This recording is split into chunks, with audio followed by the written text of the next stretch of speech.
নমস্কার বন্ধুরা, আজকে আমি আপনাদের দুটো রেসিপি করে দেখাবো।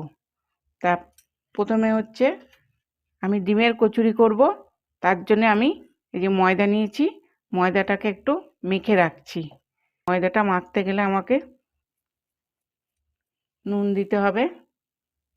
নুন দিলাম স্বাদ মতো, একটু চিনি দিলাম, সেটাও স্বাদ মতো, আপনারা আপনাদের ইচ্ছা মতো দেবেন। এরপর আমি এখানে সাদা তেল দিচ্ছি, হাফ কাপ মতন সাদা তেল আমি এখানে দিয়ে দেবো। দিয়ে আমি এবারে ময়দাটাকে ভালো করে মেখে নেব।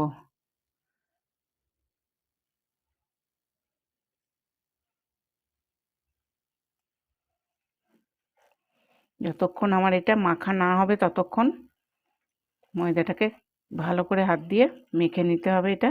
কারণ কচুরি হবে যখন, তখন এটা একটু খাস্তা হবে, ময়ানটাও বেশি লাগবে। এই যে দেখুন ময়দাটা আমার হয়ে এসেছে। এবার আমি অল্প অল্প জল দিয়ে ময়দাটাকে মাখবো। ময়দাটা খুব নরম হবে না, একটু শক্ত করেই মাখতে হবে। অল্প অল্প জল দিয়ে দিয়ে এটাকে মাখতে হবে। এইভাবে ময়দাটাকে একটা মণ্ড তৈরি করে নিতে হবে। এবার আমি এটাকে একটু ঢাকা দিয়ে রেখে দেবো। চাপা দিয়ে আমি রেখে দিলাম। গ্যাসটাকে জ্বালছি,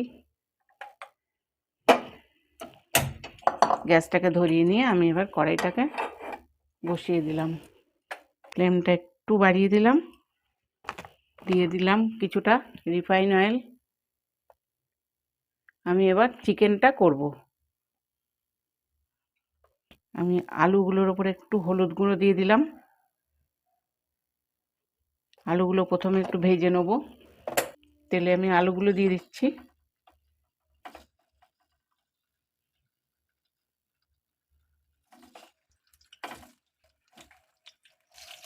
আলুগুলোকে একটু ভেজে নেব। ফ্লেমটাকে এখন আমি একটু বাড়িয়ে দিলাম। আলুটাকে আমি আগের থেকে একটু সেদ্ধ করেই রেখেছিলাম। আলুটা আমার মোটামুটি ভাজা হয়ে এসেছে। আমি এবার আস্তে আস্তে আলুটাকে তুলে নেব।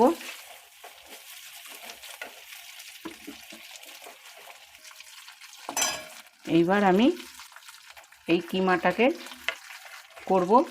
এর জন্য আমি কড়াইতে ওই তেলের মধ্যেই দুটো তেজপাতা দিয়ে দিলাম, দুটো লঙ্কা দিয়ে দিলাম, আর কিছু গরম মশলা আমি দিয়ে দিলাম। ছোটো এলাচ, লবঙ্গ, দারচিনি আমি দিয়ে দিলাম। ভাজা হয়ে গেলে আমি মশলাটা দেবো। এখানে আমি আদা, পেঁয়াজ, দুটো পেঁয়াজ নিয়েছি, আর এই 2 কোয়া মতন আদা নিয়েছি, আর এখানে 4টে শুকনো লঙ্কা, একটা টমেটো দিয়ে আমি এটা পেস্ট করে রেখেছি। মশলাটা আমার ভাজা হয়ে এসছে। আমি এবার এই বাটা মশলাটা দিয়ে দিলাম মশলাটা। এটা আমি কিছুক্ষণ কষাবো। আর এখানে আমার জিরে গুঁড়ো, ধনে গুঁড়ো, হলুদ গুঁড়ো আর কাশ্মীরি লঙ্কার গুঁড়ো এখানে আমি এক জায়গায় করে রেখেছি, 1 চামচ করে। আমি এটা জল দিয়ে একটু গুলে নিচ্ছি। এখানে আমি সামান্য একটু চিনি দিয়ে দিলাম। এটা যখন একটু কষানো হবে তখন আমি এই মশলাটা দিয়ে দেবো। এই যে গুলে রাখা মশলাটা আমি দিয়ে দিলাম। এখন আমার তেল ছেড়ে এসেছে মশলা থেকে। এবারে আমি চিকেন কিমাটা দিয়ে দেবো। চিকেন কিমাটা আমি সকালবেলা থেকে ম্যারিনেট করে রেখে দিয়েছি 4-5 ঘন্টা। এর মধ্যে আমি নুন, হলুদ, লঙ্কার গুঁড়ো আর টক দই দিয়ে এটা আমি ম্যারিনেট করে রেখেছি। এটা দিয়ে দিচ্ছি। এবারে এটাকে আমি কষাবো। এবারে আমি নুনটা দিয়ে দেবো।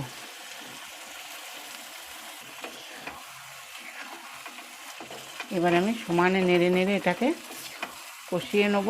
আবার যখন তেল ছাড়বে তখন আমি আলুগুলোকে দিয়ে দেবো। চিকেনটা আমার মোটামুটি কষানো হয়েছে, এবার আমি ভেজে রাখা আলুগুলো দিয়ে দেবো। আলুগুলো দিয়ে আমি এবারে ভালো করে একটু নেড়ে দেবো। এবারে আমি এখানে কিছুটা কড়াইশুঁটি ছাড়িয়ে রেখেছি, এই কড়াইশুঁটিটা এর মধ্যে দিয়ে দেবো।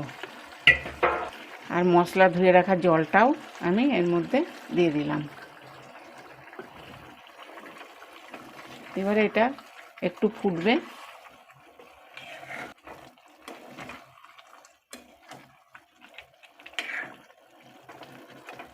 কিমা কারি আমার হয়ে এসেছে। এবারে আমি ওপর থেকে ধনেপাতা দিয়ে দেবো। এবারে ধনেপাতাটা দিয়ে একটু নেড়ে দেবো।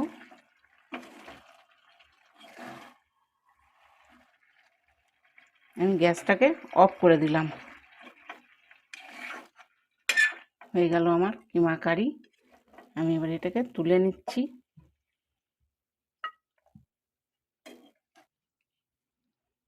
যে পালং শাকটা আছে এর মধ্যে আমি পেঁয়াজ কুচি আর লঙ্কা কুচি এখানে আমি করে রেখেছি, এটা আমি এর সঙ্গে মিশিয়ে নেব। আর এই যে নুন আছে, নুনটা আমি এখানে একটু দিয়ে দেবো। দিয়ে এটা আমি হাত দিয়ে ভালো করে মেখে নেব। পালং শাক, পেঁয়াজ আর লঙ্কা আমি এখানে মেখে নিলাম। এখানে আমার পালং পাতা আমি পেঁয়াজ আর লঙ্কা নুন দিয়ে মেখে রাখলাম। আর এখানে 4টে ডিম আছে, এই 4টে ডিম আমার লাগবে। আর এখানে আছে ধনেপাতা। এবার আমি লেচি কেটে নেব।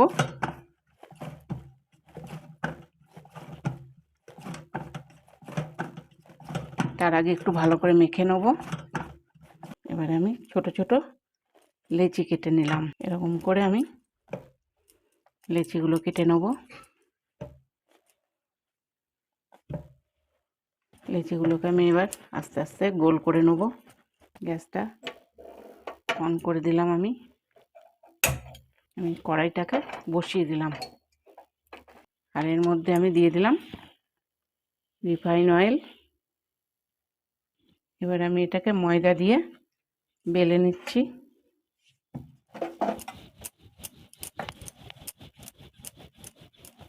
এরকম রুটির মতো বেলে নেব। এরকম আমি আরও একটা বেলবো। খুব মোটাও হবে না, আবার খুব পাতলাও হবে না। এইবারে আমি এটার মধ্যে এই পেঁয়াজ লঙ্কা মাখানো পালং পাতাটা দিয়ে দিলাম। এরপরে আমি আবার একটা ডিম এর মধ্যে দিয়ে দিচ্ছি।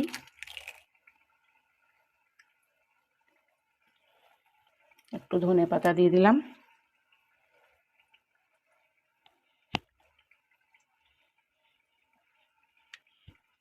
দিয়ে এই রুটিটা আবার আমি চাপা দিয়ে দিলাম।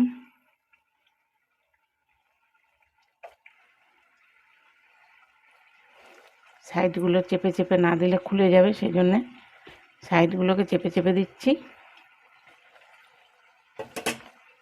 এবারে এই বাটিটা দিয়ে আবার আমি এইভাবে কেটে নেব।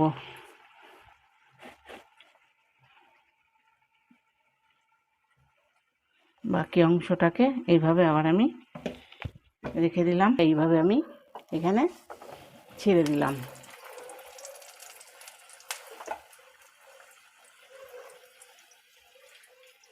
এটাকে আমি এবার উল্টিয়ে দেবো একটু। আর একটা সাইড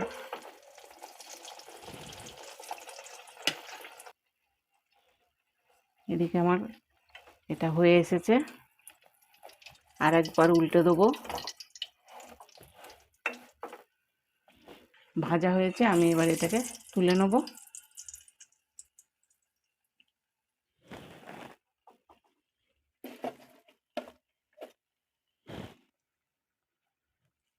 পালং শাকের পাতাটা দিয়ে দেবো। আবার আমি ডিম দিয়ে দেবো।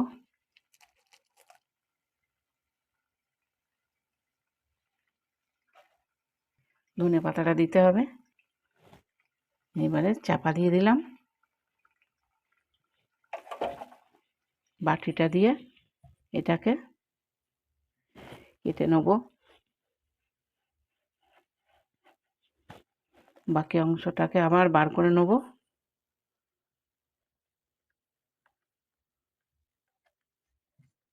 এইভাবে নিয়ে আমি এটাকে আবার ছেড়ে দিলাম। এবার এটাকে আমি উল্টিয়ে দেবো। গ্যাসটাকে একটু বাড়িয়ে দিলাম।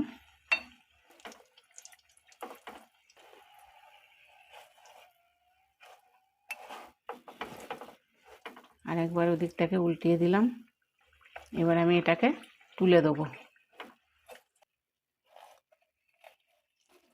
হয়ে গেল আমার ডিমের কচুরি আর এই যে কিমা কারি, আর এর সঙ্গে আমি টক দই দিয়েছি। এবার আমি দেখাচ্ছি যে এর ভেতরটা কেমন হয়েছে।